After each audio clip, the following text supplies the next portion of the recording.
Tai labą dieną, kolegos. Man labai malonu pristatyti daktarą Paul Hulsenboom, kuris atvyko iš Olandijos. Ir jisai prieš mėnesį pradėjo savo doktorantūros stažuotę Lietuvos istorijos institute. Tyrimas truks 2 metus ir jo tyrimo tema yra Bridging Two Unions, Diplomatic Relations between the Polish-Lithuanian Commonwealth and the Dutch Republic, 1586-1660. Paul has graduated from Radboud University, Nijmegen. Sorry, Nijmegen. I don't know if I pronounced it correctly. He defended his PhD thesis in 2023, and the title of his PhD thesis was The Development of Mutual Polish-Dutch Representations in the Long 17th Century. Paulas maloniai padovanojo savo knygą, išleistą disertacijos pagrindu mūsų bibliotekai, tai galima užsisakyti ir susipažinti. Paul was very kind to bring his book published based on his PhD thesis. He donated a copy of our library, so I invite you to order the book and read it. I haven't yet read it, but I think it's a very important piece of work, and it should be read by our scholars working on this period. So, this is a brief introduction, čia tokia trumpa įžanga, and Paul, the floor is yours, and we are eager to listen to you. Ačiū. Sveiki, labą dieną. Mano vardas Paul ir labai džiaugiuosi galėdamas būti Lietuvos istorijos Instituto dalimi, or dalini, I don't know. Ir šiame nuostabiame, or the accent may be somewhere else, but I don't know. Mieste vykdyti tyrimus apie abiejų tautų respubliką. Prašau atleisti, kad pereinu prie anglų kalbos po savaitės Vilniuje mano lietuvių kalba dar visai nepakankamai gera paskaitai. There we are. That's good. Last Thursday, which was my first day in Vilnius, I had an interesting diplomatic encounter.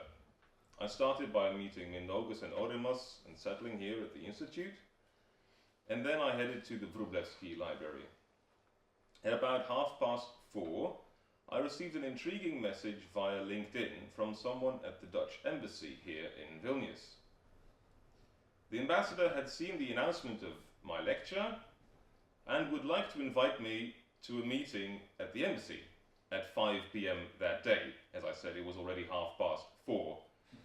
But luckily, I was about to leave the Wróblewski Library anyway, and as the ambassador's residence is just behind Gediminas Tower, I decided to accept the invitation. The meeting turned out to be a New Year's reception for Dutch people here in Vilnius. The ambassador welcomed me warmly and explained to me how important he thought it was for him to know the local Dutch community. In total, I think there were about 50 people, both Dutch and Lithuanian. Once all the guests were assembled, the ambassador gave a speech in English, by the way, in which he summarized the events of the past year, so 2025, and looked to the future. And while doing so, he made several references to Dutch culture, including one of its quintessential figures, Sinterklaas, the Dutch version of Santa Claus, who comes bringing gifts in early December rather than at Christmas time. Afterwards, he invited everyone to dinner. Contrary to what one might expect, however, there was no Dutch food on the table. All dishes were Lithuanian. This is just a generic picture of Lithuanian food. In effect, these different cultural elements formed an interesting mix aimed at creating a warm and welcoming atmosphere for everyone. Every person in the room should feel comfortable and at home, celebrating Dutchness and Lithuanianness, shall we say, or as the Dutch ambassador said himself, he was building bridges. That was what he was trying to do. One could say, therefore, that the Dutch ambassador engaged in public diplomacy. He organized an event to communicate with the local Dutch community. What is more, he did so by employing several cultural, ceremonial ingredients, specifically a speech loaded with Dutch references and a Lithuanian dinner.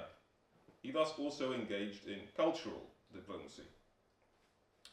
Although my own interests lie in the more distant past, this anecdote aptly introduces my postdoctoral project, which I titled, it was already mentioned, Bridging Two Unions, Diplomatic Relations Between the Dutch Republic and the Polish-Lithuanian Commonwealth, or the Polish-Lithuanian Commonwealth and the Dutch Republic, 1586 to 1660. Over the following 2 years, I'll be studying the development of Dutch-Polish-Lithuanian relations from their earliest beginnings until the end of the Second Northern War, 1660, paying particular attention to how diplomatic actors communicated with diverse audiences and how they used culture to achieve various aims. Think, for example, of the Polish envoy Paweł Jaworski, who in 1598 baffled Dutch audiences with his opulent dressing style. Or consider how, in 1645, Prince Willem of Orange spiced up his reception of Marie-Louise de Gonzague-Nevers, the new Queen of Poland, with performances in the Amsterdam City Theatre. Or finally, think of Mikołaj Arnold, a Polish diplomat in Dutch service, who wrote a poem to convince the authorities of Gdańsk or Danzig to sign a treaty with the Dutch Republic in 1656. The poem is in a manuscript in the Gdańsk library. All of these instances highlight the centrality of cultural and public diplomacy in early modern Dutch-Polish-Lithuanian relations. That is not to say, however, that such practices necessarily bolstered international relations and led to flourishing new forms of cooperation.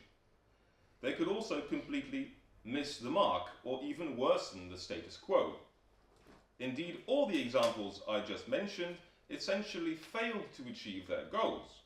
Jaworski was mocked by Dutch authorities, Queen Marie-Louise de Gonzague-Nevers snubbed Prince Willem of Orange and left the theatre before the performances began, because, as she said, she couldn't understand Dutch anyway. And the poem by Mikołaj Arnold did not lead to a treaty between Gdańsk and the Dutch Republic, and it may not have been published at all. So far, I'm inclined to say that the early history of Dutch-Polish-Lithuanian relations is characterized more by failures than by successes, which may be a result of the fact that both states lacked a fully developed diplomatic apparatus at the time. However, diplomats seldom acknowledged their failures. Instead, they often tried to convince the home front that their endeavours had not been in vain, or even that they had been successful. As historian Timothy Hampton aptly stated,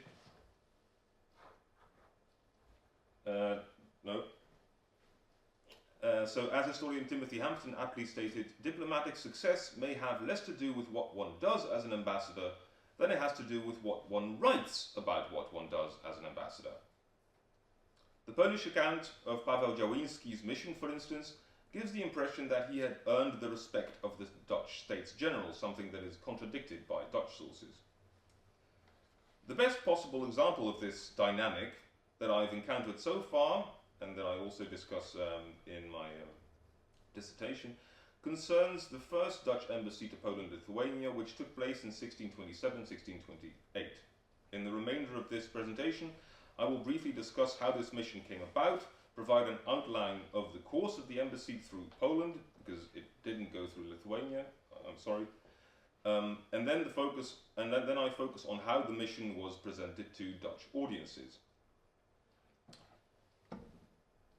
In the early decades of the 17th century, the Poles and Swedes were almost continuously at war. For most people here, this won't be a shock, but I'll briefly summarize the historical context anyway. King Sigismund III Vasa refused to give up his claim on the Swedish throne, which he had lost in 1599, and the two powers, so Sweden and Poland-Lithuania, repeatedly competed over Estonia and Livonia. In May 1626, King Gustav II Adolf of Sweden invaded Royal Prussia, capturing several towns and taking control of the Polish Baltic coast. This troublesome situation directly influenced the Dutch Republic. Gdańsk was the Republic's main grain supplier, the engine of the Dutch economy, one might say, which was now being blocked by Swedish ships. To make matters worse, crop failures had since the early 1620s led to a significant drop in supplies and consequently to high grain prices in Amsterdam. The States General thus decided to mediate between the warring parties, dispatching the first official Dutch diplomatic mission to Poland-Lithuania. The embassy's principal aim was to secure navigatie en de commercien, shipping and commerce. To give you a summary of the journey of the ambassadors, I rely mainly on the so-called verbal, the official handwritten report of the mission handed to the States General in The Hague upon the embassy's return. This secret report, which counts over 1,000 pages, contains many details that were not made public at the time. It is preserved in several copies in Dutch archives.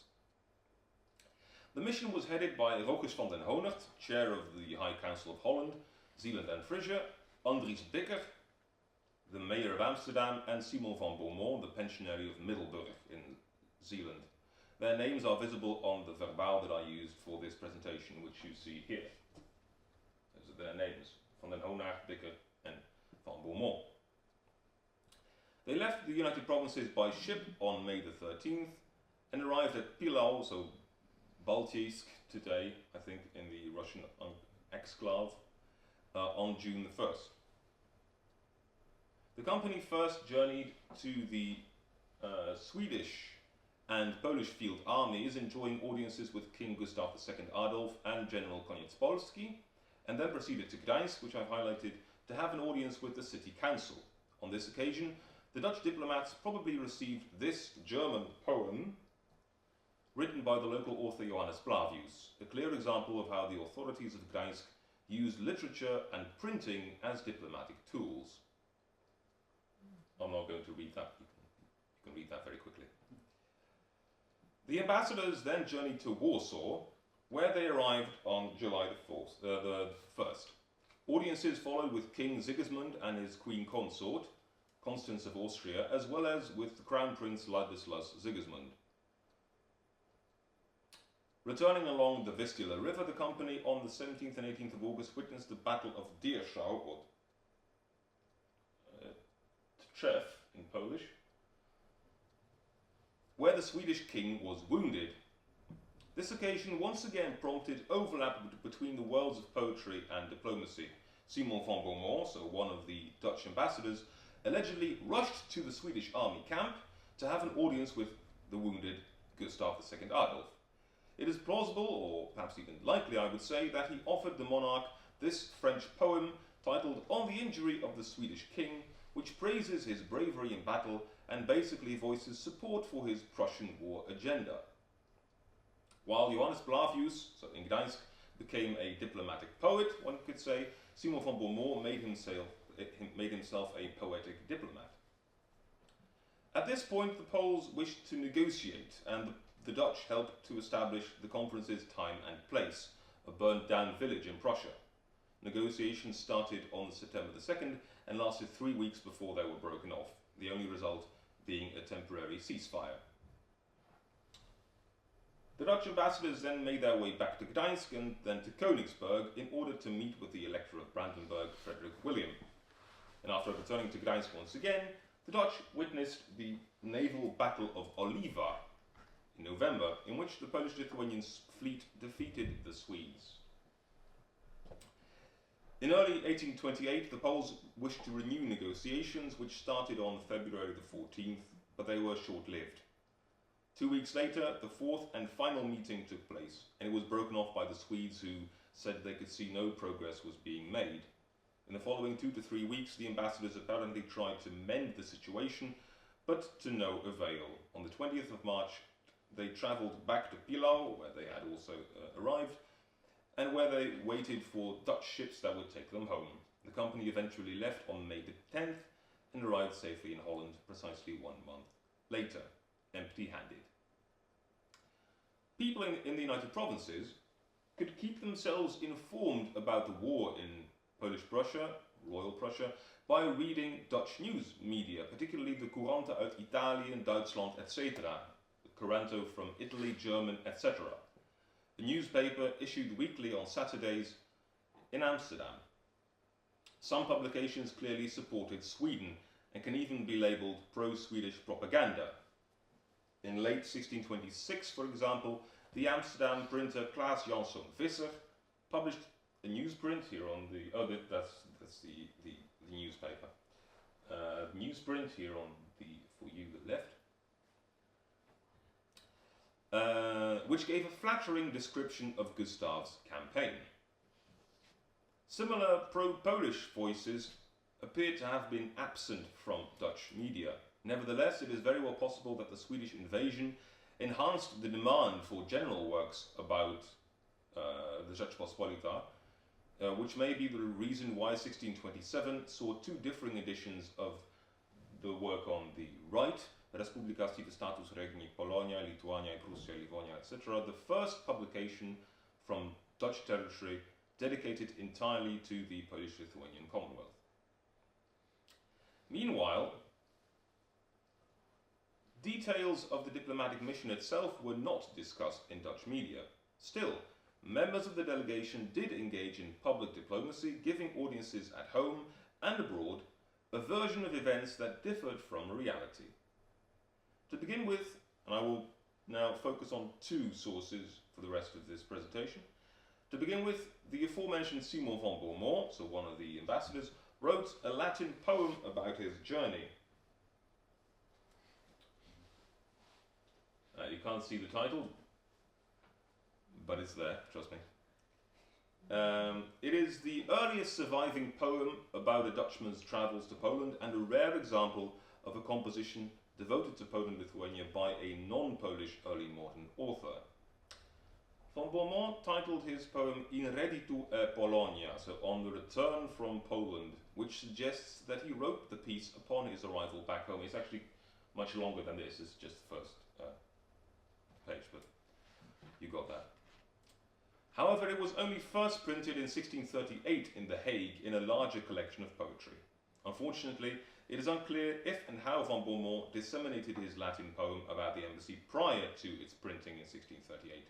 However, the composition forms an important testimony demonstrating how political interests and older literary examples together coloured van Beaumont's representation of Poland. Van Beaumont described the embassy as a dangerous and challenging quest to an estranging destination using ancient terminology and topoi borrowed from one specific author, Ovid. In 8 AD, the Roman poet had been banished to Tomis or Tomi, modern-day Constanta, in Romania on the Black Sea coast, on the outskirts of the Roman Empire. In his Tristia and Epistola Exponto, Lamentations and Black Sea Letters, written for a Roman audience, Ovid pleaded his case and lamented the harsh conditions of his exile on, as he said, Sarmatian shores. He regularly represented his new home as the opposite of Rome, a land at the end of the world inhabited by the Sarmatians and a number of other savage tribes. According to Ovid, the Sarmatians were warlike nomadic horsemen who transported their meagre belongings on wagons through a land of freezing cold, a bit like today, signalling that they lacked an urbanized, cultivated lifestyle. Van Beaumont's composition forms a convincing specimen of the early modern imitatio of Ovid's exile poetry. Since the Dutchman had travelled to Polish territories on the Baltic coast, the comparison with his Roman precursor was obvious. Similarly to Ovid, Van Beaumont had visited the Sarmatian shores and reflected on it in Latin verse. The poem's opening immediately refers to Ovid as Van Beaumont mentioned coming close to the Great Bear, a constellation associated by the Roman poet and many others with the cold northern climate of his place of exile. Then von Beaumont explained that he had to interrupt his pleasant way of life despite his old age. He was in his 50s during the embassy, and this too is a reference to Ovid, who at the time of his banishment was 51, and he regularly complained about being forced from his cultured, affluent and peaceful Roman home to the war-torn abode of the Sarmatians. Von Beaumont's vision of Poland, then, itself is highly unflattering, a barren and impoverished land covered in dense forests and infested with savage bandits. He wrote, there we are, "It is not worth seeing the Poles, who are always happy with cruel Mars, and the broad fields scattered with but a few peasants, with only a few peasants and the meagre poverty of the people in their destitute homes where no vine branch of Bacchus nourishes ripe grapes, and no tree with a trembling crown bends its branches heavy with apples." Von Beaumont evidently harked back to Ovid, for example, to the following passage from the Epistolae Expontor. "I lie here, abandoned on the furthest shore of the world, where the covered earth carries perpetual snows. No field here bears fruit or sweet grapes, no willows green the banks, no oaks the mountains." According to the Dutchman, the wild Sarmatians were to blame for the suffering of their own compatriots, so not the Swedes, and the devastation of their homeland. The final part of the poem emphasizes the relief brought by the King of Sweden, probably during the Battle of Dessau. Then the fierce squadrons of the Swedes broke the crowds of the Sarmatian pike battalion with all their troops of horsemen, as well as the deeds of the flying, i.e. the winged cavalry, so the hussars with the wings on their backs.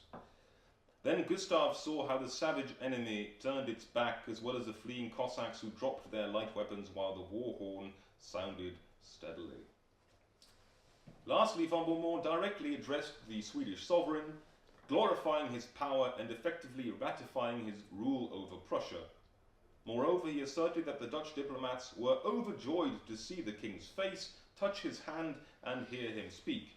The concluding passage of the poem thus moves away from Ovid's example, for whereas the Roman author eventually died amongst the Sarmatians, the Dutchman's verses have a happy ending. Von Beaumont thus formulated various messages which, due to his use of Latin, primarily would have reached a learned international readership, but mostly within the Netherlands, of course.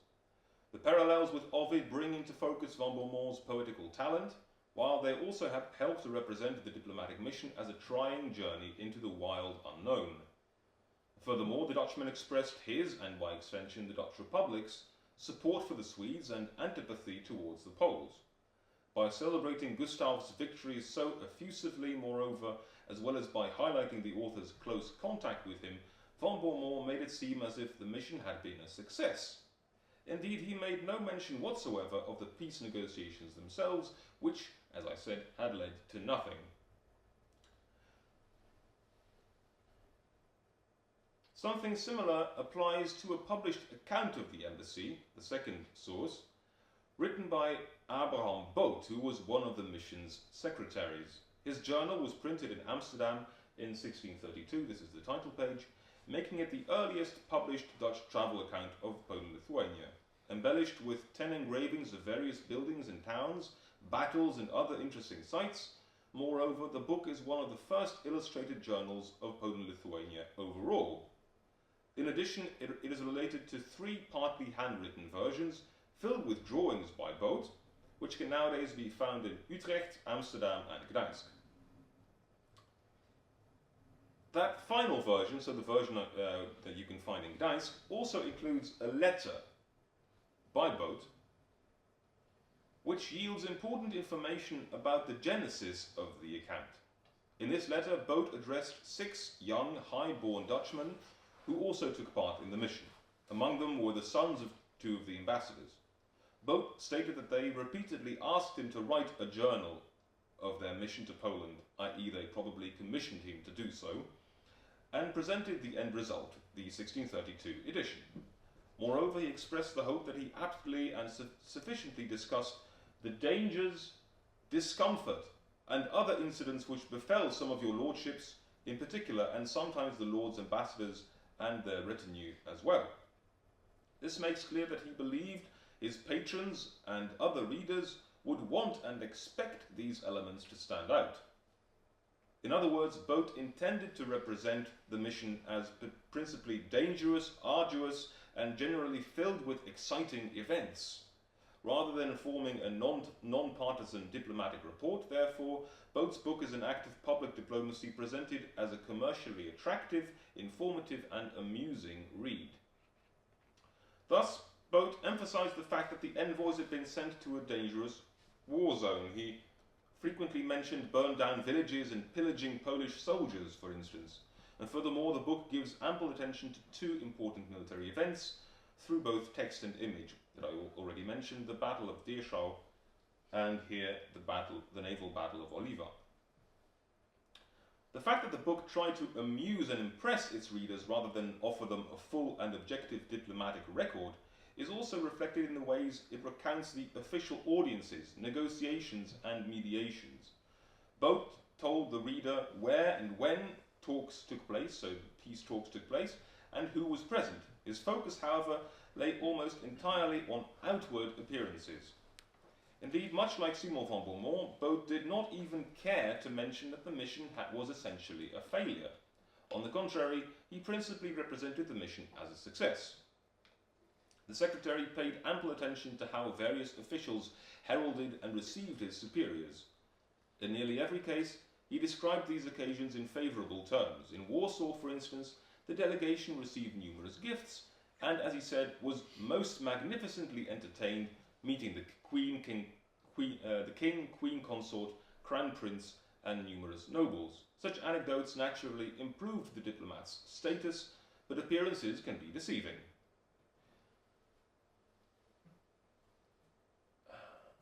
The official verbal makes clear that the ambassadors were displeased with their overall reception in Warsaw, as they felt they were not treated with due honours. On the 1st of July at about 2 p.m. we arrived in Warsaw and entered our lodgings without meeting anyone who showed us the slightest courtesy or honour, even though we had made our arrival perfectly well known.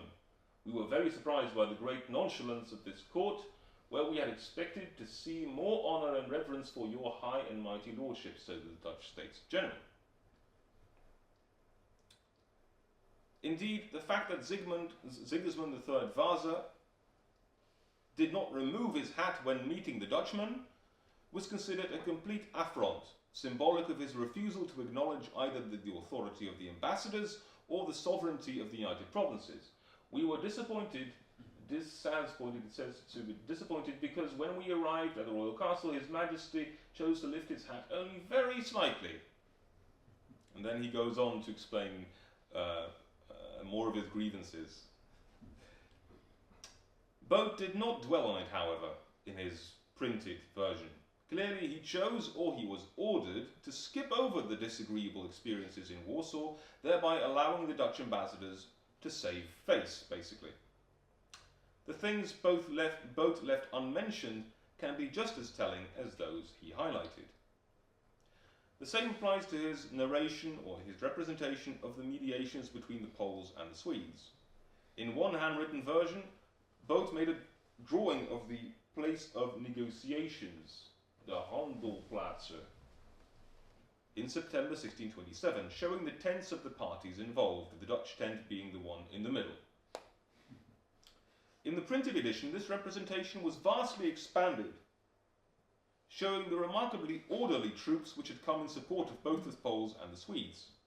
Both thus brought the event to life in the reader's imagination, but he withheld any information about what went on inside the tents. He doesn't say anything about how the mediations proceeded. A similar situation occurs in Both's description of the second round of negotiations in February 1628. The printed edition contains an engraving showing the room in which the mediations were to take place, including information on who would sit at what table. That's on the facing page, so you can see exactly what the numbers mean. However, Both also told the reader that the room was never actually used for the purpose, and that the mediators once again went back and forth between Polish and Swedish representatives, who had settled in two separate farmhouses. Through the engraving, Boat seemingly took the reader right to the negotiating table, literally, but all the while he said nothing about what was actually going on. Nonetheless, the reader is left with the impression that the Dutch ambassadors were in control of the situation and played a crucial role as mediators. Meanwhile, Boat represented Poland as inhospitable and strange. As the subtitle of the book temptingly states, the journal reveals the vreemde gesteltenissen zo van het land als de inwoners in Polen, i.e. the strange dispositions of both the land and people of Poland. Using both the text and the engravings, Boat played with a number of older tropes about the country and its inhabitants. Some of the engravings appear to be loosely based on his own illustrations, though none are direct copies of any surviving drawings. The choices made by Boat and or the publisher, by the way, reveal much about how they intended to represent Poland and the Poles, and thus the embassy itself. For example, Boat offered a graphic account of a house infested with bugs. We were so harassed by an enormous number of flies and mosquitoes, the likes of which we had never seen before, which covered the ceilings and walls, that we could not eat anything without having our food mixed with flies, even though our food and drink on the table were covered. Interestingly, this description is absent from the original manuscript version of the text. This does not mean that Boat made the anecdote up, but it does mean that he consciously added it to the published version and probably exaggerated it in order to enhance the, as he said on the title page, strangeness of Poland. Furthermore, the Dutch Republic's allegiance to Sweden no doubt left its mark on Boat's representation of the Poles, who are repeatedly portrayed as cruel and harsh, even to their fellow countrymen. Yet again, these are clear parallels with the poem by Simon van Beaumont. Nevertheless, Poland was more to Boat than a wilderness filled with savage people. He noted numerous greater and smaller settlements along the company's route, where the delegation was frequently entertained by local nobles, and in fact he even provided several favourable descriptions of towns or sites in royal and ducal Prussia, such as Malbork and Toruń. These descriptions are all notably brief, however. All in all, Boat's records of towns and sites across Poland are not necessarily uncomplimentary, therefore, but they do appear remarkably short and indifferent. This is not entirely surprising, considering the fact that laudatory descriptions of cities would simply not fit the Dutch pro-Swedish agenda. The portrayal of Poland and the Poles not only depends on what the account actively discloses, however. The things Boat and or the publisher chose to leave out are equally important. This is particularly evident in the case of the engravings, which hardly include any town views, a fact which may not seem relevant at first sight, but is actually highly revealing considering the drawings in the copies from Utrecht, Amsterdam and Gdańsk.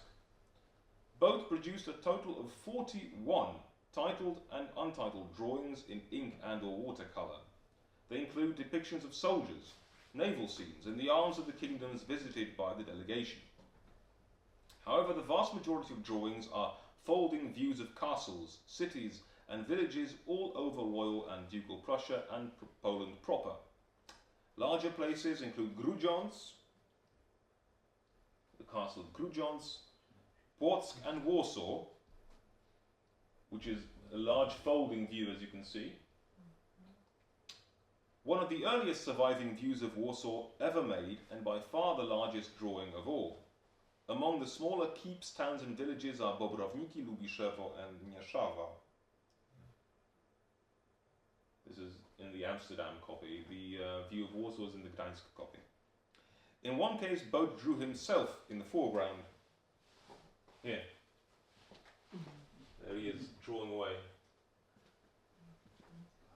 And in another, he pictured a soldier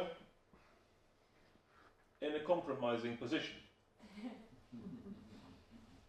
None of these views or drawings found their way into the eventual published account, however. Instead, the book focuses on places that relate directly to the Dutch ambassador's actions or carry a link with the northern Netherlands. Clear examples are a derelict fisherman's hut in Terschheid or Zoerscheute, a settlement lying just across the border between Royal and Ducal Prussia, where the Dutch delegation spent an uncomfortable night. You can see their carriage standing there. And a view of Holland, the town of Holland, a relatively small settlement in Ducal Prussia. The engraving shows the town's fortifications, turrets and house facades, which look to be typically Dutch, and furthermore includes a personification in the form of a woman holding a crest and a bundle of corn, an obvious symbol of fertility. And in the text, Boat related the history of the town, explaining that it was once founded by Dutch settlers, which is true, by the way. Holland thus appears to be an island of urban familiarity in an otherwise unfamiliar, scarcely urbanized land. In fact, the town is the only place given a full prospect. In some, both accounts can be called the prose equivalent of the poem by Van Beaumont. By tying in with older tropes about Poland and its population, and by consciously selecting anecdotes and images which fitted his agenda, he imbued the diplomatic mission with a mixture of exotic fascination and challenging hardship. The fact that the ambassador's endeavours had been fruitless was left unmentioned, as were any unpleasant diplomatic encounters. Instead, the reader's attention is focused on exciting episodes and remarkable sights linked to the envoy's actions, as well as on the diplomat's audiences with the Polish and Swedish kings and other high-ranking individuals. As a whole, Boat's journal was meant to advance the Dutch diplomat's status as dauntless and respected men of state who helped to mediate in an important conflict on the other side of Europe, as well as to underscore the international power of the United Provinces and impact of Dutch culture in and around Poland. To conclude, the works by Simon van Beaumont and Abraham Boot are prime examples of public diplomacy aimed at domestic Dutch audiences. Using poetry, prose and illustrations, both men tried to turn failure into success, not to advance the Dutch relations with Poland-Lithuania, but to boost their own standing and that of the United Provinces as a whole. Labai dėkui už jūsų dėmesį, laukiu jūsų klausimų.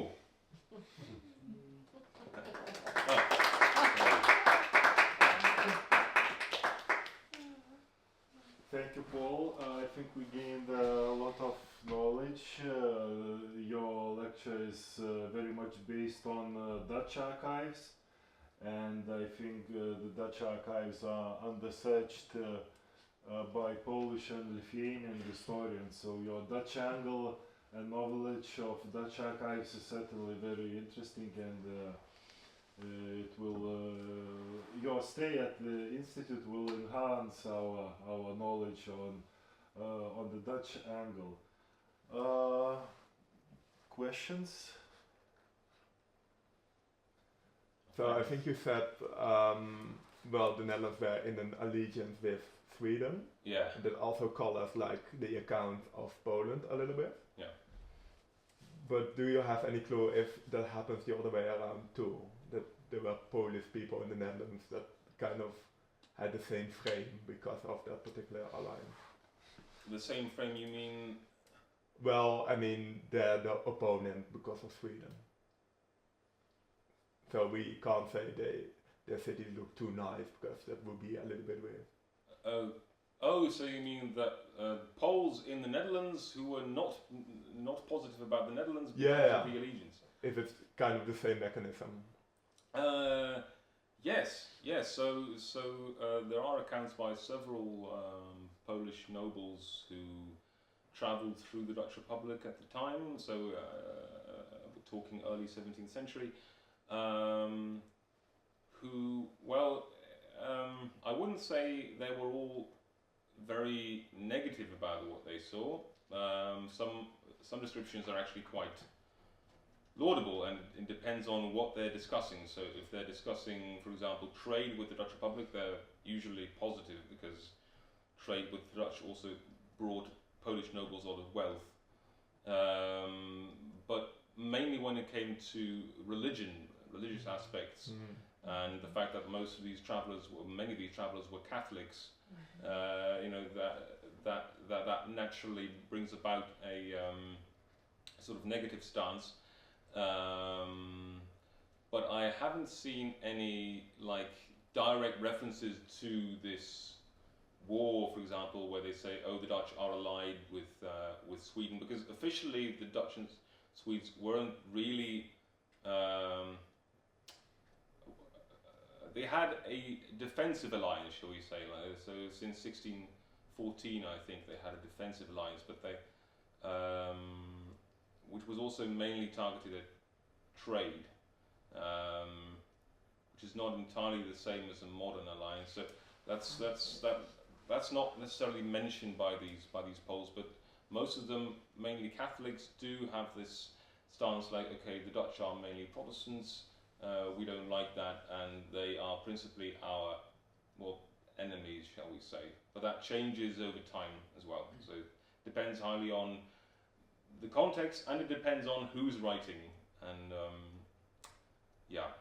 So, for example, there are also several Protestant Polish travellers who, of course, have an entirely different view of the situation, and they tend to applaud for example, the Dutch rising against Spain.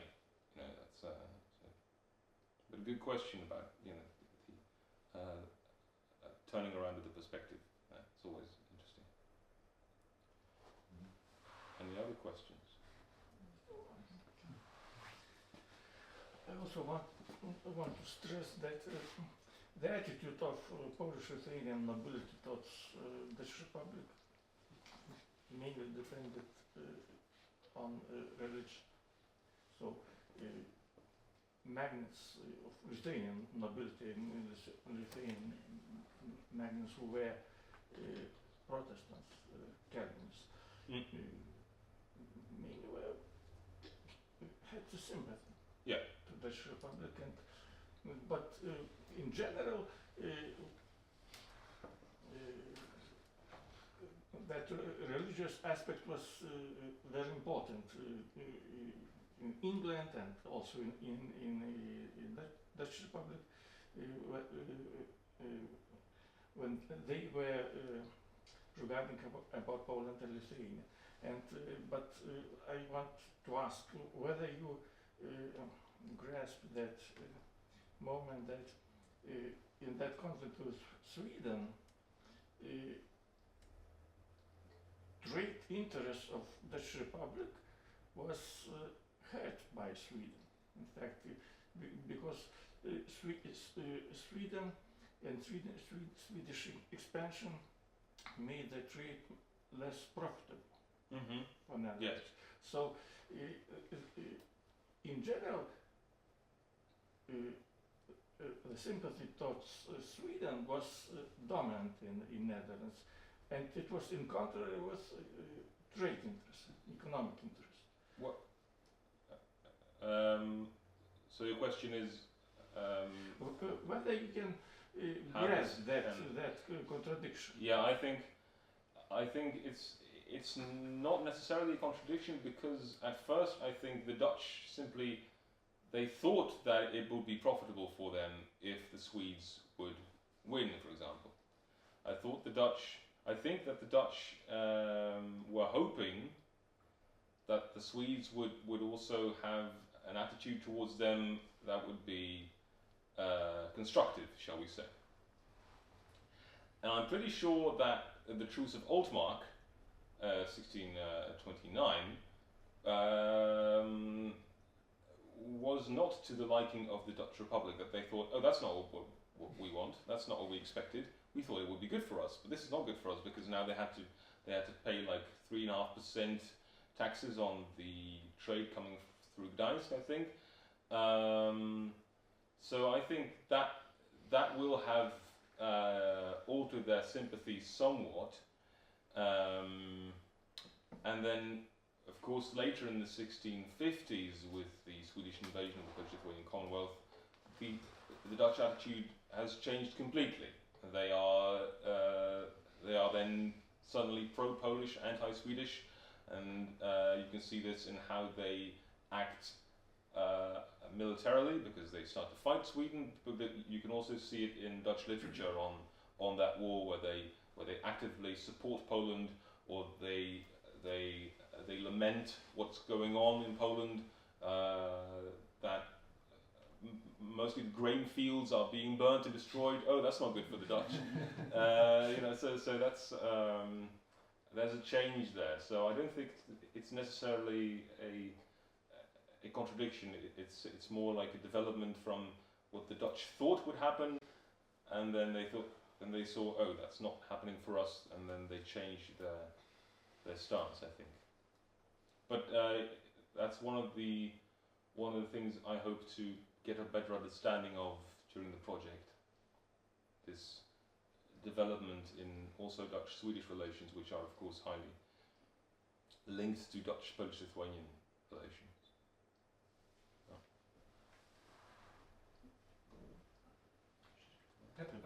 Many thanks for your lecture. It was very fascinating. I was just interested in one aspect, namely whether or not there was more sympathy between the republic, between the two republican settings. Like, was there a sympathy on the Polish-Lithuanian Commonwealth being a so-called noble republic, and especially whether that image changes once the Dutch allegiance goes away from the Swedish towards the Poland-Lithuania. The Poles, yeah. I'm afraid there are no sources I know that show this. I mean, there are a few.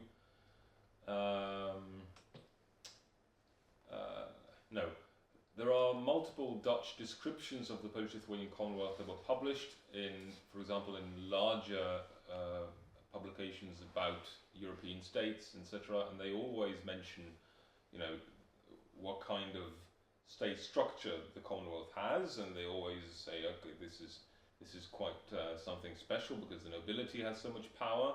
They're not always sure whether it's a monarchy or a republic, so it's a they get those mixed up sometimes, or they just can't choose. But that doesn't necessarily translate to sympathy. It's generally more of a straightforward description, and sometimes there are extra comments which are actually not sympathetic because they highlight that the nobility has too much power, and that the nobility is how do you say that that they mistreat their serfs. But it's and I know that there are some comments in the works by Hugo Grotius where he says something about that he sympathizes with this republican concept that he sees in the Polish-Lithuanian Commonwealth, but I've not encountered longer treatises by Dutch philosophers, shall we say political philosophers, who say, that system is what we could have here. Because of course the Dutch Republic was at that time, so around the year 1600, they were still looking to form their own state. They hadn't yet formed a concrete state system yet, so they were looking at different European countries and looking for inspiration, for example, in Venice. But I haven't found concrete examples of people saying, oh, we should do what the Poles and Lithuanians are doing. That's working for them, so we should do that. Unfortunately, would have been cool to find that. It would be quite unique. It would be quite unique, yeah. The same thing was in Poland and Lithuania in 17th century, in their opinions. They were very negative attitude towards absolute monarchies, but when they were writing about England or Dutch Republic, also it was negative opinion, because Masons are ruling those countries. Yes, yeah. Or peasants. That is, that it's the lowest. No, it was exaggeration. Yes, of course, yeah. But mentions usually. Yeah. Yeah, there are a few Polish pamphlets, for example, from the time of the Zebrzydowski rebellion, that make this comparison to the Dutch Republic, and they say, oh, well, would you like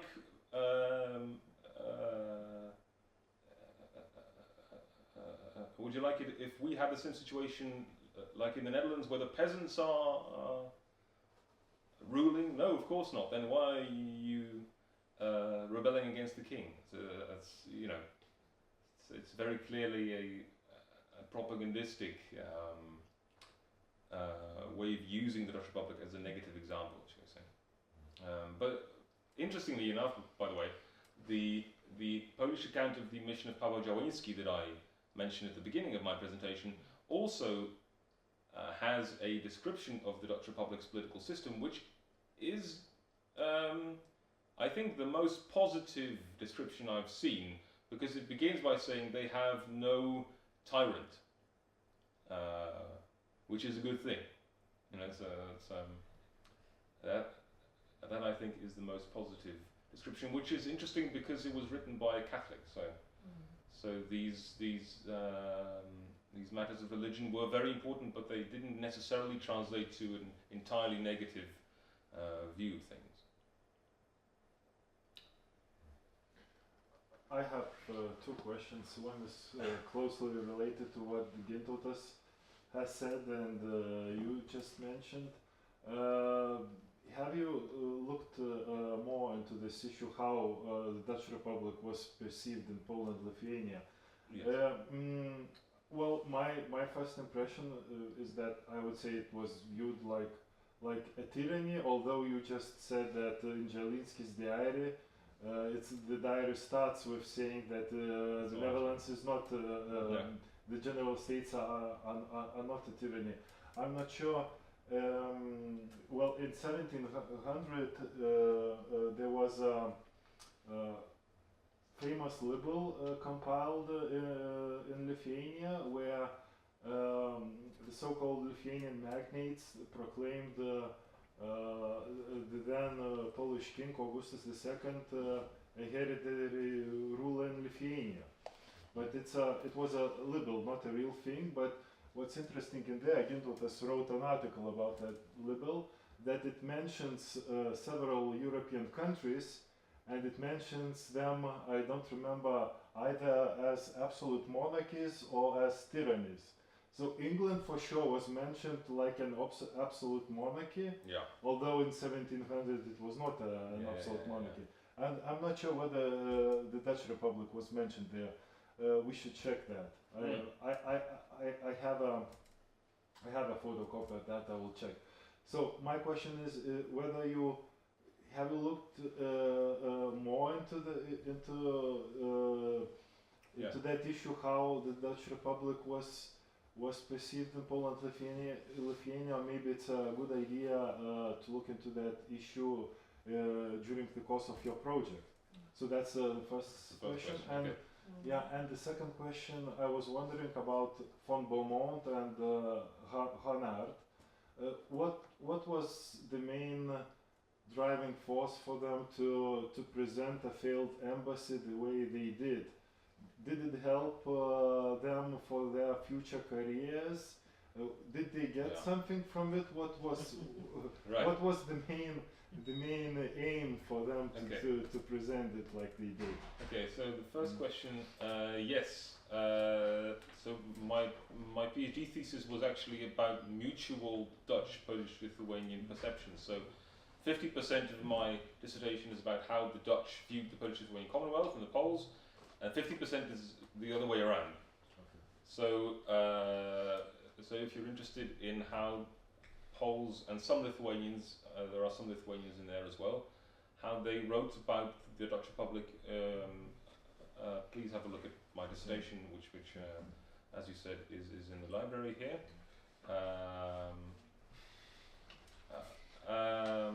The second question, well, I think it differs. Like what I said in general, I think it's because They wanted to heighten their own status and that of the Dutch Republic. I think for them personally, I think Abraham Boot, one of the secretaries, he was probably simply paid to write that version of events.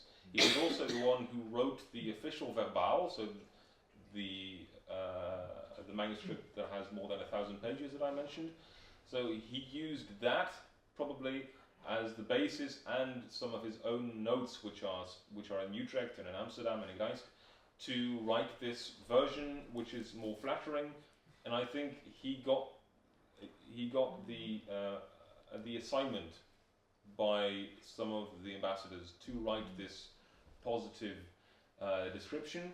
The letter that I showed you, like I said, is addressed to some of the sons of the ambassadors, so it may have been good for their future careers.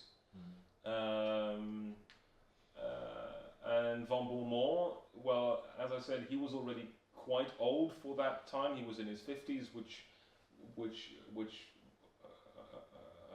may not be very old now, but according to him, at that time he was already very old and he got to go there. I'm not sure if he was trying to get something out of it personally.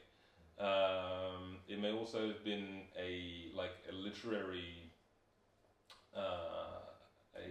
endeavor in which he tried to sort of, as I said, he tried to vie with this Roman example provided by Publius Ovidius Naso. But I think also by sharing that poem, which he certainly must have done, and also when it was published later, it reached many readers, of course, that also heightened his status, not just as a poet, but also as a man of state who had participated in this very important mission to further the interests of the Dutch Republic. So I think for him too, personally, when it comes to status, that was probably his main reason. One more, yeah. Oh, there are two more questions actually. So if I may just to follow up with, on this age concern, it's a very popular excuse in Lithuania in the 17th century as well, because not a lot of people wanted to go to Muscovy to represent the Poland-Lithuania on their own dime, no less. And I was wondering about the material conditions of the Dutch embassies to Poland-Lithuania, whether or not they were the costs were reimbursed, or they had to claim it later on, or was it maybe one of the reasons why they wanted to publish something popular that would sell good? That is a good question. I don't know. I don't know. I think they were either reimbursed or they were given a sum of money beforehand. But it may also be that they had to pay for it themselves, like you said it was the case here. It was also the case for Polish diplomats. I don't know if that also applied to Dutch diplomats, but I will have a look at that. That's a good thing to consider. Yeah, thank you. Yeah, I would like to share some thoughts about, there are some negative thinking about Netherlands from Polish, Lithuanian nobles and travelers in the diaries, but if you look from the practical or everyday life perspective, so Lithuanian Polish nobles saw Netherlands as a really progressive country, I think, because almost 200 students went to Leiden, Franeker universities to study, not only Protestant but also Catholics. Also another thing is military, building castles and fighting, and also some everyday use things like pipes and cattle or something. And also we had some famous Dutch people like Peter Nonhart. He was an architect. He made a huge career in Lithuania, and also Peter Dankes, he was a painter. So few people are really connected closely to.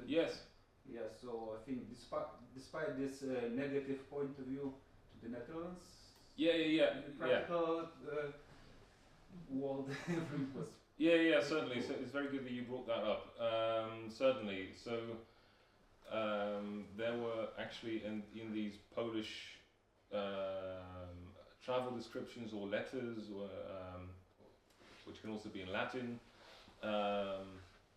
You generally find, for example, when it comes to the descriptions of Dutch cities, they are mostly positive in the sense that they are very clean, that they are very green, that there are a lot of cultural highlights. That for example, the anatomical theatre in Leiden, or the botanical garden in Leiden, or the palace in Amsterdam. Once it was finished halfway through the 17th century. So, and also, like you said, the military aspect, sure. So the Northern Netherlands are highly regarded and respected and seen as the go-to place, like the school of war, basically. And even Catholics. So, for example, Władysław, I think it was Władysław Kazimierz Pats or Kazimierz Władysław Pats or one or the other, but it was a Pats anyway, who was a Catholic, I think. Yes, he joined the Dutch army and not the Spanish army. And the other way around happened as well. So there too you can see that religion was important, but it wasn't all important, and it didn't dictate the entire range of relations. And indeed, there are multiple Dutch architects or engineers or artists working in and around Gdańsk or Warsaw. Many Dutch communities of Mennonites as well working the grounds there. That certainly would have had an impact on how the local communities saw, the Dutch as a people. But interestingly enough, I have not found Polish reactions to these Dutch communities, for example, in Poland. I haven't found those. They must be somewhere, I would suppose. On the other hand, it's known that these Mennonite communities were very private, shall we say. They were very closed off. They didn't really interact with a lot of the outside world, but still you would expect some texts about these migrants. But yeah, that's a good nuance there. The views were definitely not solely negative. So thank you. Yeah. If you look the text of Catholic bishops, they are sometimes mentioning the worst sects: Mennonites, Anabaptists, and Quakers. Yeah.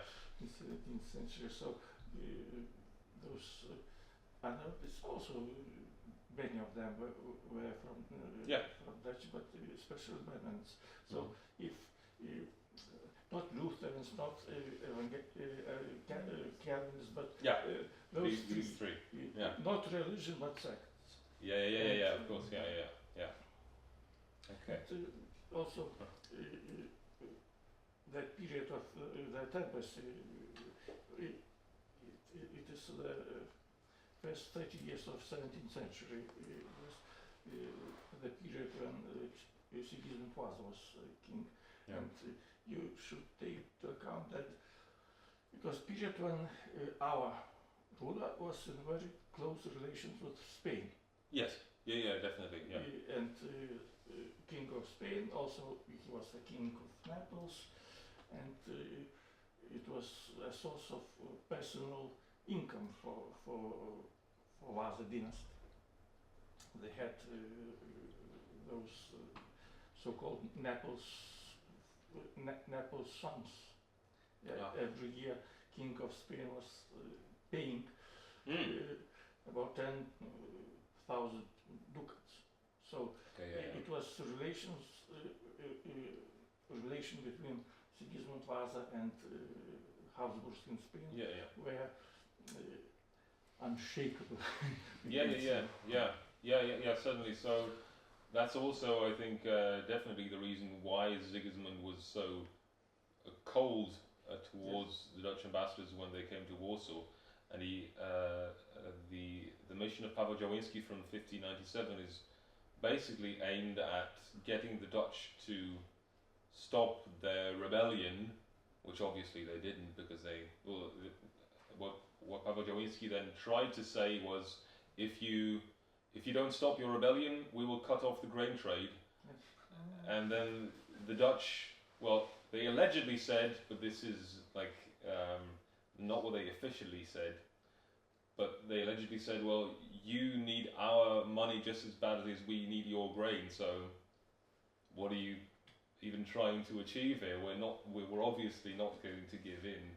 But yeah, so that was also sent by Sigismund.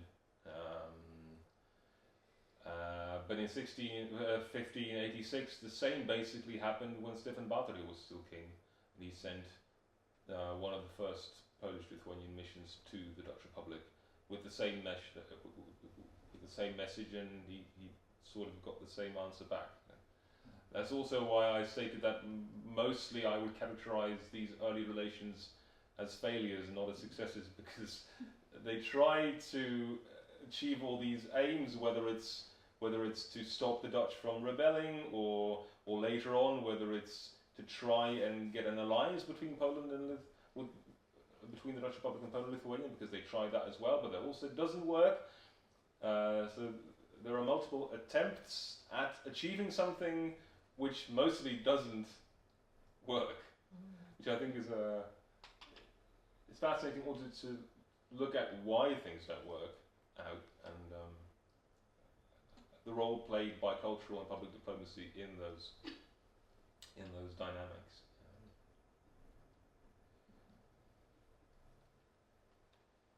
Are there any other questions? No more questions? Thank you, Paul. I think the amount of questions clearly shows that there is much more to be explored in mutual Dutch-Polish-Lithuanian relations. So thank you so much one more time. Thank you guys for coming. Yeah, thank you. Thank you for your questions.